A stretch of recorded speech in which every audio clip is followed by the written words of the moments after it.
이 시간 다 함께 서신 채로 하나님의 말씀 읽겠습니다. 에베소서 2장 19절에서 22절까지의 말씀입니다. 제가 먼저 한 절, 여러분들이 한 절 교독하신 후에 마지막 절은 합독하시겠습니다. 그러므로 이제부터 너희는 외인도 아니요 나그네도 아니요 오직 성도들과 동일한 시민이요 하나님의 권속이라. 너희는 사도들과 선지자들의 터 위에 세우심을 입은 자라. 그리스도 예수께서 친히 모퉁이볼로 되셨느니라. 그의 안에서 건물마다 서로 연결하여 주 안에서 성전이 되어가고. 함께 읽겠습니다. 너희도 성령 안에서 하나님이 거하실 처소가 되기 위하여 그리스도 예수 안에서 함께 지어져 가느니라. 아멘. 다 함께 자리에 앉으시겠습니다.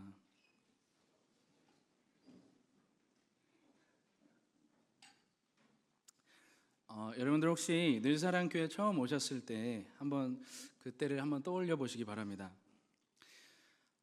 제가 2021년 12월 말에 늘사랑교회 전도사로 지원하게 되었습니다. 제가 면접을 보러 교회 안으로 들어가기 전까지 저는 교회가 1층으로 된 건물인 줄 알았습니다. 그래서 성도님들도 그렇게 많지는 않겠구나, 내가 사역하기에 딱 적당한 크기인 것 같다라고 하면서 지원을 했던 기억이 납니다. 근데 이게 웬걸, 면접을 보려고 차를 타고 와서 주차를 하려고 보니 지하 3층까지 내려가는 것입니다. 직감적으로 뭔가 잘못되었음을 그때 인지하였습니다.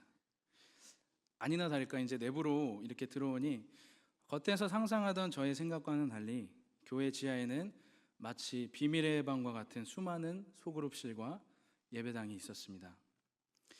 그렇게 늘사랑교회를 처음 마주하게 되었습니다. 솔직히 저는 면접을 보고 떨어질 줄 알았습니다. 감사하게도 하나님의 은혜로 예배인도와 청년국 1그룹을 맡아서 사역을 시작하게 되었습니다. 3년의 시간이 어떻게 지나간지도 모르게 굉장히 빠르게 지나왔습니다. 초반에는 적응하는 것이 너무 어려웠지만 사역을 하면서 너무 기쁘고 감사한 일, 그리고 너무나 마음 아프고 슬픈 일들을 함께 겪으면서 공동체를 마음 다해 사랑하게 되었습니다. 사랑하는 우리 공동체를 놓고 기도하며 깊이 묵상할 때 하나님께서는 오늘 본문 에베소서 2장 말씀을 마음 가운데 주셨습니다. 말씀을 통해 우리 교회를 향하신 주님의 마음을 함께 여러분들과 나누기 원합니다. 여러분들 혹시 여러분들의 집에 정말 특별한 물건이 있다면 그것은 무엇인가요? 예전에 한 다큐멘터리에서 어떤 사람이 오래된 찻잔을 굉장히 소중히 보관하고 있는 장면을 보았습니다. 그 찻잔은 평범해 보였지만 그의 할아버지가 전쟁 중에 목숨을 걸고 간직했던 유품이었습니다. 찻잔 하나에 얽힌 가족의 이야기와 희생이 있었기 때문에 그 물건은 단순한 도자기가 아니라 그 가족의 정체성을 상징하는 보물이 되었습니다. 하나님께서는 우리를 그냥 존재하는 개개인이 아니라 그분의 이야기와 사랑 안에서 새롭게 만들어진 하나님의 가족으로 삼아 주셨습니다. 오늘 본문 에베소서 2장에서 하나님은 우리를 예수 그리스도 안에서 하나님의 가족으로 부르셨다라고 말씀하고 계십니다. 이 가족은 단지 느낌이 아니라 이것은 우리의 영적 정체성입니다. 오늘 말씀을 통해 하나님께서 우리 공동체 가운데 주시는 교훈이 무엇인지 함께 살펴보기 원합니다.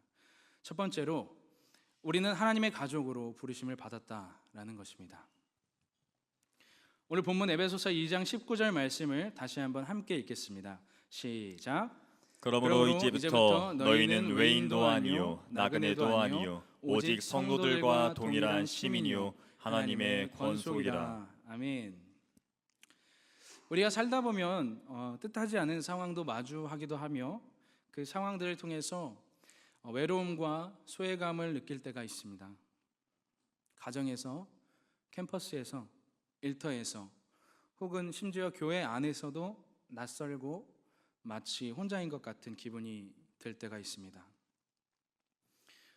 아까 말씀드렸듯이 저는 2021년 12월 중순에 늘사랑교회에 처음 오게 되었고 22년 1월부터 사역을 시작하였습니다. 그때는 정말 교회에 아는 사람이 없었기 때문에 마치 이방인 같은 느낌을 받았습니다. 순간 저는 저에게 Who am I? 난 누구지? 나는 이 교회 소속이 맞나? 라는 질문을 던진 적이 있습니다. 하지만 오늘 바울은 공동체 가운데 이렇게 말씀하고 있습니다. 너희는 더 이상 외인도 아니요 나그네도 아니다. 여러분, 오늘 이 바울이 말하고 있는 외인과 나그네는 우리의 과거 상태를 이야기하고 있는 것입니다. 한번 우리가 예수님을 만나기 전 모습들을 떠올려 보시기 바랍니다. 우리는 하나님과 멀리 떨어져 있었던 사람들이었습니다. 에베소서 2장 12절에서 바울은 이렇게 말씀합니다. 그때의 너희는 그리스도 밖에 있었고 이스라엘 나라 밖의 사람이라. 약속의 언약들에 대하여는 외인이요 세상에서 소망이 없고 하나님도 없는 자이더니. 우리는 하나님과 이렇게 멀리 떨어져 있었지만 바울은 우리에게 지금 너희는 다르다, 지금의 너희는 다르다라는 것입니다. 우리는 하나님께 더 가까이 나아왔습니다. 여러분, 우리가 이렇게 하나님과 멀리 있던 우리가 어떻게 하나님께 가까이 나아올 수 있었을까요? 그 이유는 단 한 가지입니다. 바로 예수 그리스도의 보혈의 은혜입니다. 에베소서 2장 13절은 이렇게 말씀합니다. 우리 한 목소리로 함께 읽겠습니다. 시작. 이제는 전에 멀리 있던 너희가 그리스도 예수 안에서 그리스도의 피로 가까워졌느니라. 아멘. 사랑하는 늘청 여러분, 이것은 복음의 핵심입니다. 우리가 외인과 나그네처럼 떠돌던 자에서 이제는 하나님의 가족으로 받아들여졌습니다. 그렇다면 이 하나님의 가족이란 무엇일까요? 바울은 우리가 하나님의 권속이라고 말하고 있습니다. 여기서 권속은 가족을 뜻합니다. 하나님께서 우리를 그의 가족으로 받아들이셨다라는 것입니다. 우리는 예수 그리스도의 보혈을 통하여 이제 하나님의 아버지 되심을 누리며 그의 자녀로 살아갈 수 있게 된 것입니다. 우리가 너무나 잘 알고 있는 요한복음 1장 12절 말씀 함께 읽겠습니다. 시작. 영접하는 자 곧 그 이름을 믿는 자들에게는 하나님의 자녀가 되는 권세를 주셨으니. 아멘.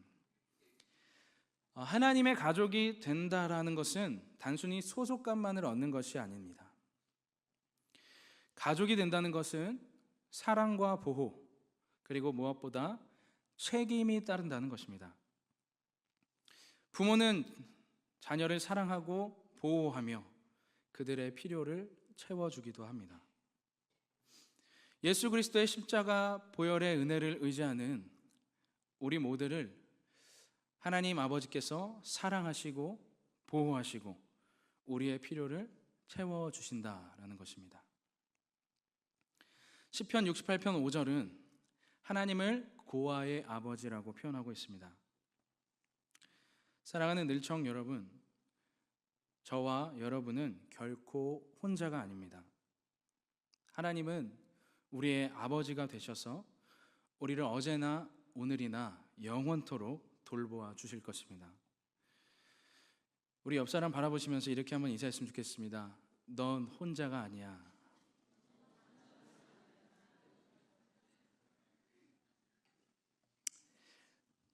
우리가 하나님의 가족이 된다는 것은 단지 하나님과 나의 관계에만 영향을 미치는 것이 아닙니다. 이것은 우리 모두를 하나로 연결시켜 주는 것입니다. 우리 모두가 하나님의 가족이라면 우리는 모두 그리스도 안에서 형제 자매입니다. 이는 우리가 서로를 어떻게 대해야 하는지를 결정짓는 아주 중요한 사실입니다. 골로새서 3장 12절과 13절은 이렇게 말씀합니다. 그러므로 너희는 하나님이 택하사 거룩하고 사랑받는 자처럼 긍휼과 자비와 겸손과 온유와 오래 참음을 옷 입고 누가 누구에게 불만이 있거든 서로 용납하여 피차 용서하되 주께서 너희를 용서하신 것 같이 너희도 그리하고. 아멘. 우리 일천공동체는 서로를 하나님의 가족으로 대해야 합니다.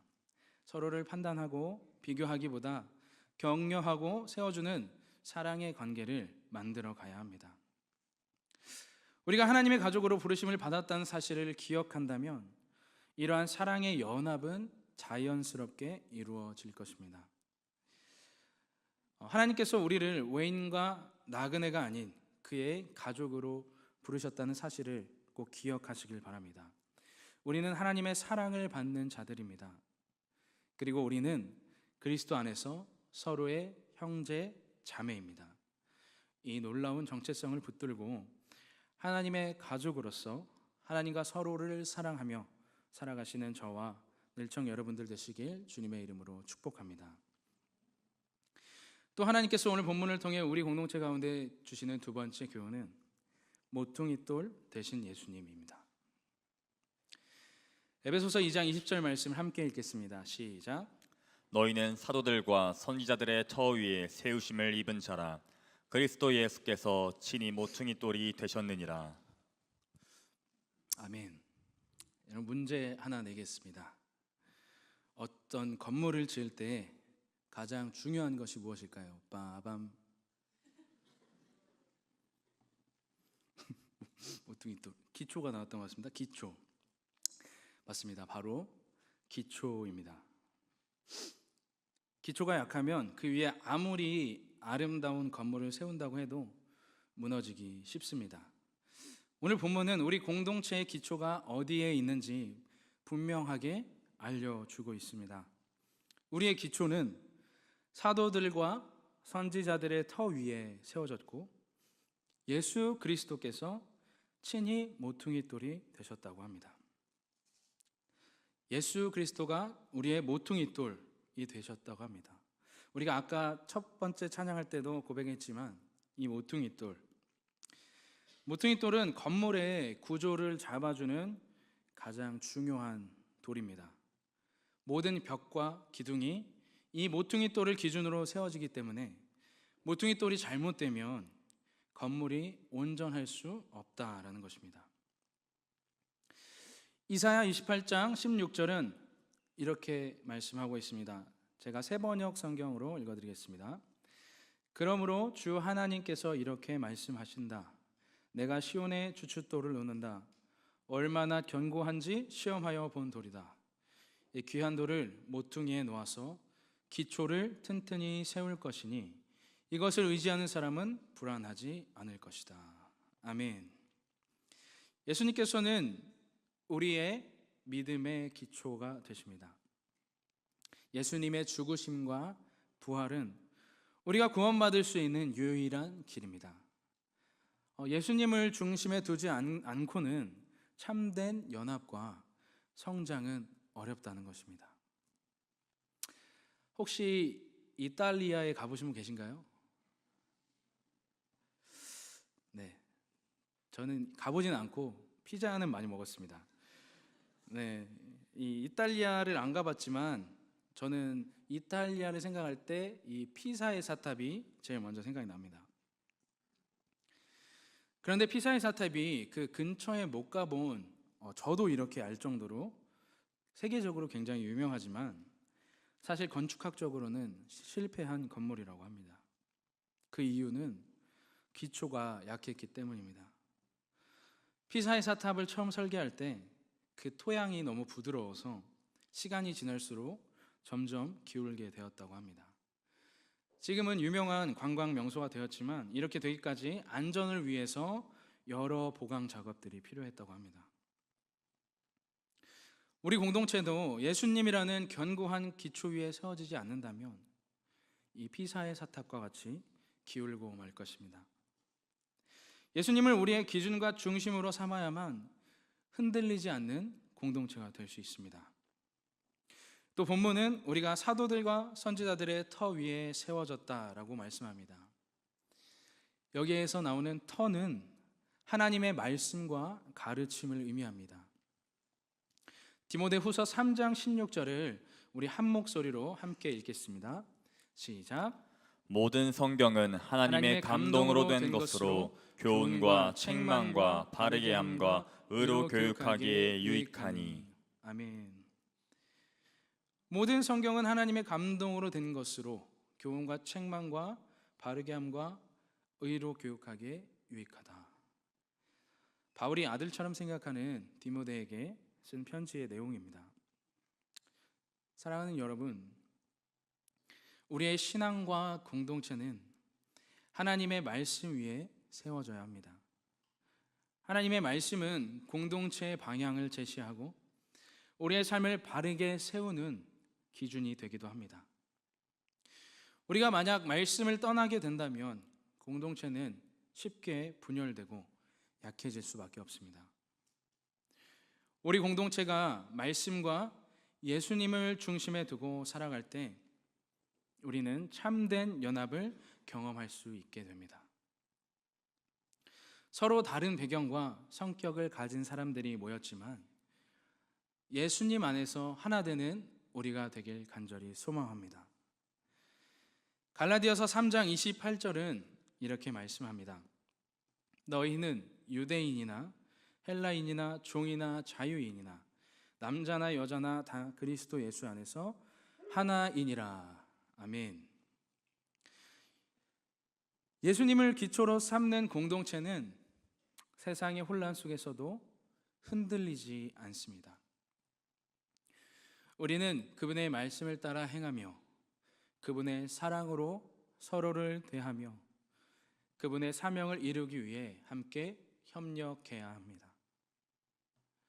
사랑하는 늘청 여러분, 우리는 예수 그리스도라는 기초 위에 세워졌습니다. 예수님은 친히 우리의 모퉁이 돌이 되어주시고 모든 것의 기준이 되어주십니다. 예수님을 우리의 삶과 공동체의 중심에 둘 때 우리는 흔들리지 않는 믿음과 사랑의 공동체를 이루어 갈 수 있습니다.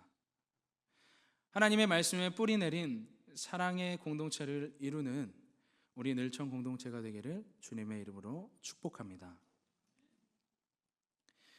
마지막으로 우리 공동체 가운데 주시는 세 번째 교훈은 우리는 성령 안에서 하나 되는 공동체라는 것입니다.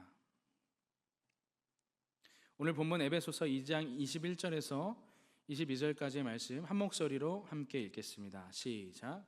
그의 안에서 건물마다 서로 연결하여 주 안에서 성전이 되어가고 너희도 성령 안에서 하나님이 거하실 처소가 되기 위하여 그리스도 예수 안에서 함께 지어져 가느니라. 아멘. 그의 안에서 건물마다 서로 연결하여 주 안에서 성전이 되어가고 너희도 성령 안에서 하나님이 거하실 처소가 되기 위하여 그리스도 예수 안에서 함께 지어져 가느니라. 하나님께서 우리를 부르신 목적은 단지 한 개인으로서 구원받는 것에 머무르지 않습니다. 하나님은 우리를 함께 세워가기를 원하십니다. 우리를 성령 안에서 하나님이 거하실 처소로 삼으신다라는 이 말씀은 우리의 공동체적 정체성을 강조하고 있는 것입니다. 그렇다면 우리가 성령 안에서 함께 지어져 가는 공동체로 어떻게 살아가야 할까요? 본문은 건물마다 서로 연결하여 주 안에서 성전이 되어간다라고 말씀합니다. 이 건물의 벽돌 하나하나는 혼자서는 아무 역할도 할 수 없습니다. 벽돌이 제자리에 연결되고 함께 세워질 때 비로소 건물이 되는 것이죠. 우리도 마찬가지입니다. 우리가 성령 안에서 서로 연결되어질 때 하나님이 거하실 처소가 될 수 있다는 겁니다. 성령은 우리가 서로 연결될 수 있도록 도우시는 분이십니다. 고린도전서 12장 13절은 이렇게 말씀합니다. 우리가 유대인이나 헬라인이나 종이나 자유인이나 다 한 성령으로 침례를 받아 한 몸이 되었고, 우리가 서로 연결되어질 수 있도록 도우시는 성령 하나님께서 우리를 이렇게 하나로 묶어 주실 때 우리는 서로를 섬기고 사랑하며 연합할 수 있게 되는 것입니다. 비행기의 엔진은 수천 개의 부품으로 이루어져 있다고 합니다. 각 부품이 단 한 개라도 제자리에 정확히 연결되지 않은 비행기가 만약에 비행을 하게 된다면 오작동이 나서 추락을 할 수 있다고 합니다.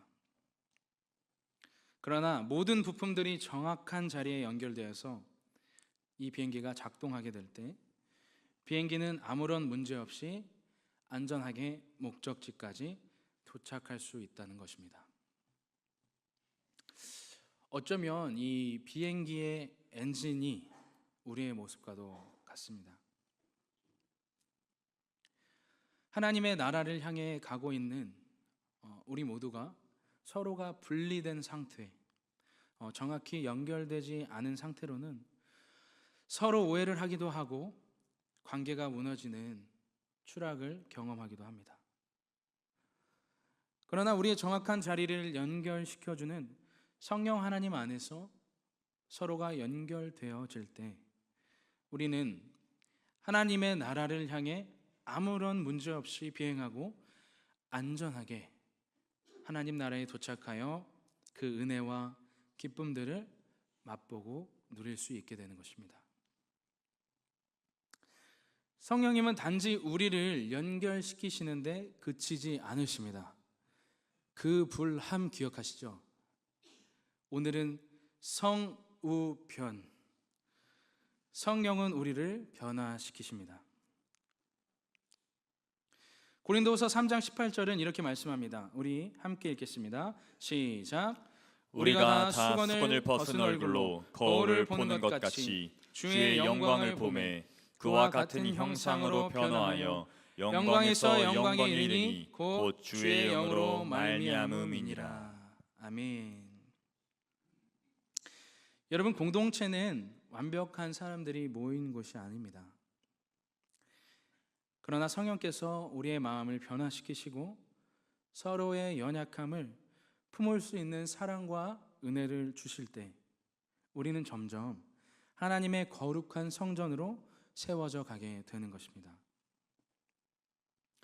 한 유명한 조각가가 이 거대한 대리석 덩어리를 가지고 작품을 만들기 시작했습니다. 많은 사람들이 볼 때 조각이 너무 거칠고 무엇을 만드는지 도통 알 수가 없었습니다. 어떤 사람들은 저 사람이 정말 조각가가 맞나 이렇게 의심할 정도로 어떤 작품이 나올지 쉽게 상상할 수 없었습니다. 하지만 시간이 지나서 거칠게 보이고 형태를 알 수 없었던 그 대리석이 아름다운 형상으로 나타나기 시작했습니다. 조각가는 이렇게 말했습니다. 나는 대리석 안에 숨겨진 작품을 보았습니다. 저는 그냥 불필요한 부분들을 제거했을 뿐입니다. 사랑하는 늘청 여러분, 하나님께서도 우리를 이렇게 다듬으시며 불필요한 부분들을 제거하시며 우리를 완벽한 마스터피스로 우리를 빚어가고 계십니다. 우리의 거친 모습과 불완전함을 변화시키셔서 하나님의 아름다운 성전으로 만들어가고 계신 것입니다. 우리 모두가 하나님의 걸작임을 잊지 않으시는 여러분 되시길 축복합니다. 우리 옆 사람에게 다시 한번 이렇게 인사합시다. 당신은 하나님의 걸작입니다.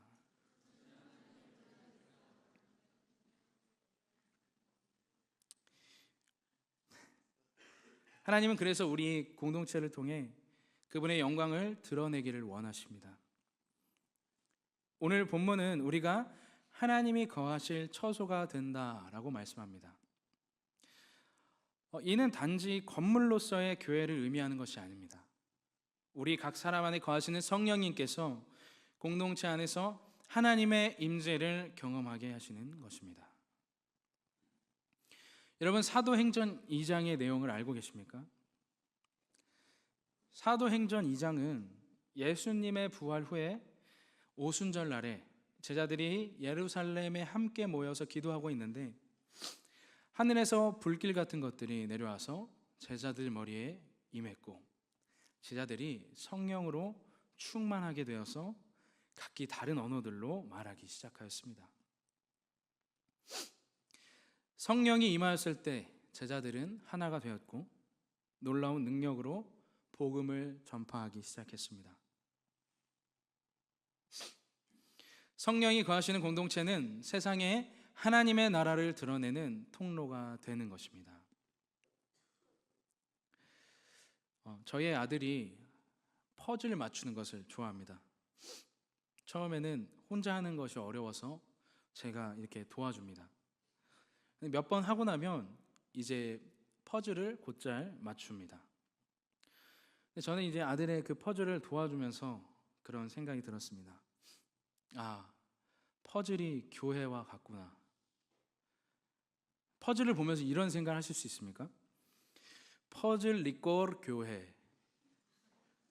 퍼즐이 완성되기 전에는 각 조각들이 불완전하고 빛나지 않지만 퍼즐 조각이 함께 모여 하나의 그림을 이룰 때 놀라운 아름다움을 보게 됩니다.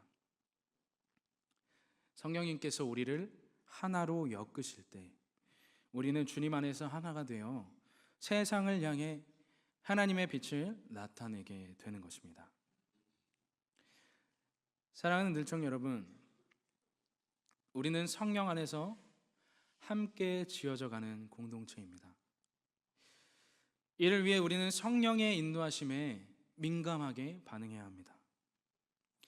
갈라디아서 5장 16절에는 성령을 따라 행하라 라고 말씀합니다.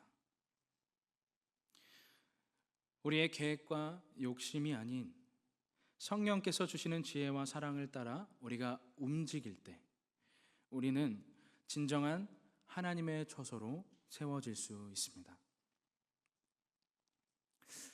오늘 우리는 하나님의 말씀을 통해 이 세 가지의 중요한 진리를 확인했습니다.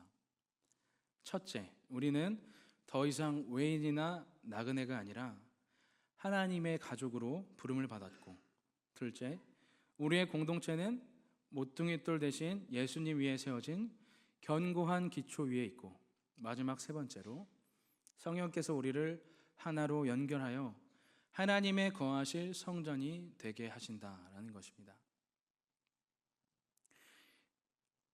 이 놀라운 진리는 우리의 삶 전체를 변화시키는 힘을 가지고 있습니다. 하나님의 가족으로 부름받은 우리는 각자의 삶과 가정, 그리고 우리가 속한 캠퍼스와 일터에서 하나님의 거하실 성전이 되어야 합니다. 그곳에서 하나님의 사랑과 진리를 나타내시고 하나님의 임재를 드러내시는 삶을 살아가는 저와 여러분들이 되길 소망합니다.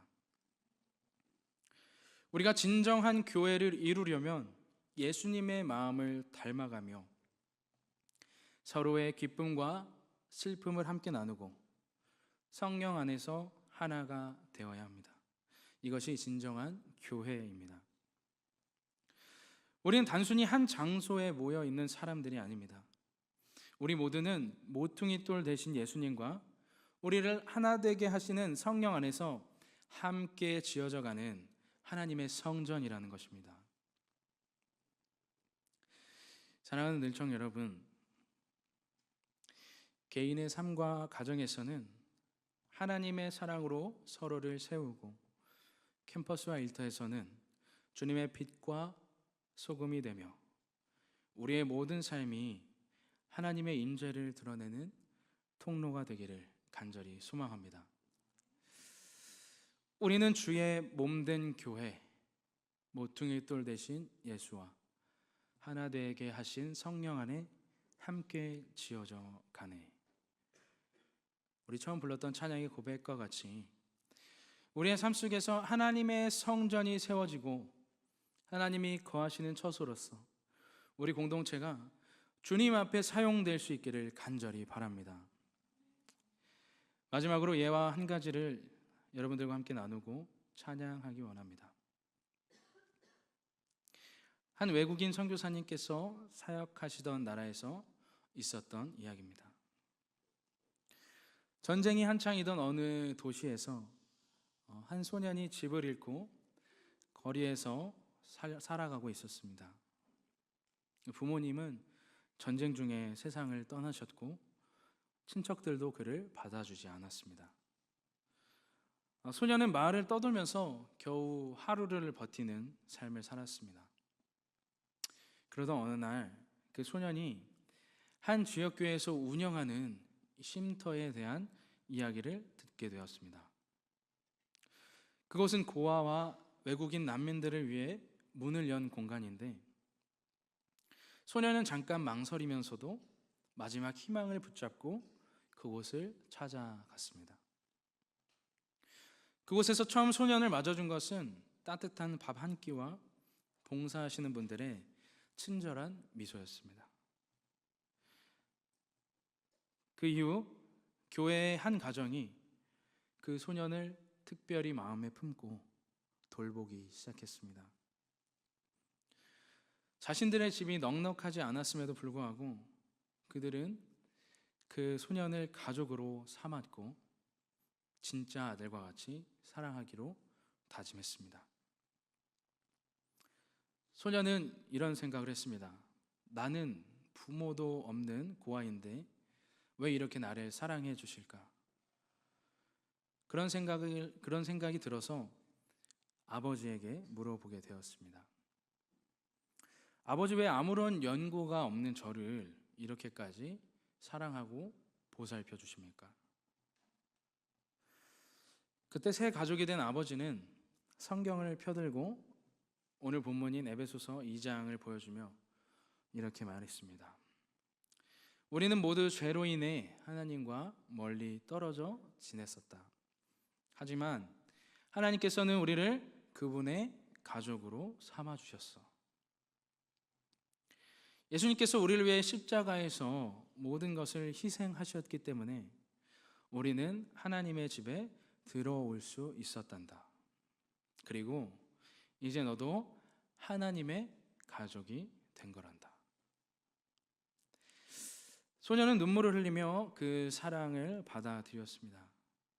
시간이 흐르며 그는 새 가족의 사랑과 이 교회의 돌봄 속에서 잘 자라났고 나중에는 자신처럼 소외된 아이들을 돕는 일을 시작하게 되었습니다. 그는 항상 이렇게 말했습니다. 저는 원래 고아였지만 예수님 안에서 새로운 가족을 얻게 되었습니다. 그 사랑이 제 삶을 완전히 바꿨습니다. 사랑하는 늘청 여러분, 우리는 본래 하나님과 멀리 떨어져 있던 외인과 나그네였지만 모퉁이 돌 대신 예수님께서는 우리를 하나님의 가족으로 삼아 주셨습니다. 그리고 성령으로 하나 되게 우리를 묶어 주셨고 하나님이 거하시는 성전으로 함께 지어져 가게 하셨습니다. 간절히 바라기는 다가오는 한 주간 우리가 삶과 가정 그리고 캠퍼스와 일터에서 이 놀라운 은혜를 더 깊이 경험하고 누리시는 저와 여러분이 되시길 주님의 이름으로 축복합니다.